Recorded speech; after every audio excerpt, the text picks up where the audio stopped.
It's planned that it will be independent from the International Monetary Fund and the World Bank, which are controlled by the United States and Europe. Now, also, China and Brazil have decided to use their national currencies when conducting nearly half of the payments between each other as a direct challenge to the dollar. Russia and China are already using a similar scheme, and the idea is that other members of BRICS will soon follow, because they say the dollar is increasingly becoming more vulnerable to shocks caused by crises. In general, it's clear that BRICS nations do want to protect their economies. They do want to be more independent from Western financial institutions, especially in the times of some heavy problems with the Western financial model in general. And what we've witnessed here in South Africa is definitely words turning into action, and truly a transformation of this organization from a forum for dialogue to a real working mechanism.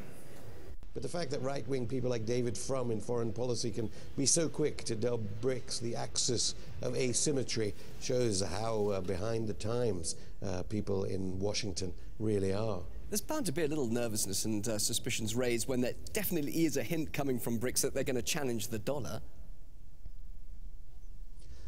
Yes, I think the challenge to the dollar, and many people have been forecasting this, and of course a lot of it has to do with the petrodollar.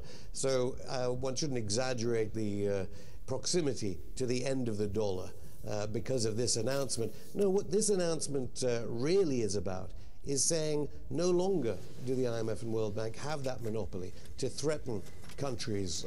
They don't. No longer do you need a Hugo Chavez.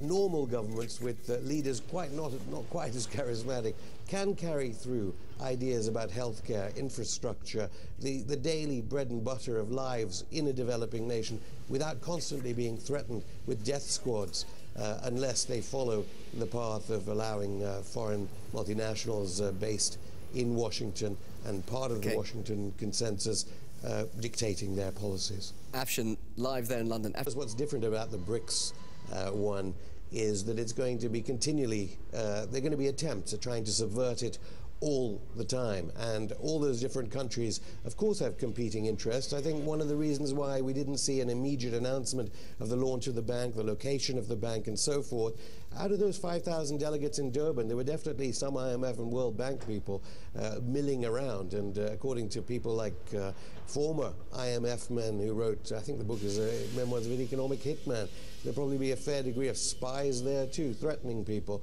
trying to destroy the negotiations and trying to exaggerate the differences you just outlined between economies that are, of course, different. But the fact that right-wing people like David Frum in foreign policy can be so quick to dub BRICS the axis of asymmetry shows how behind the times people in Washington really are.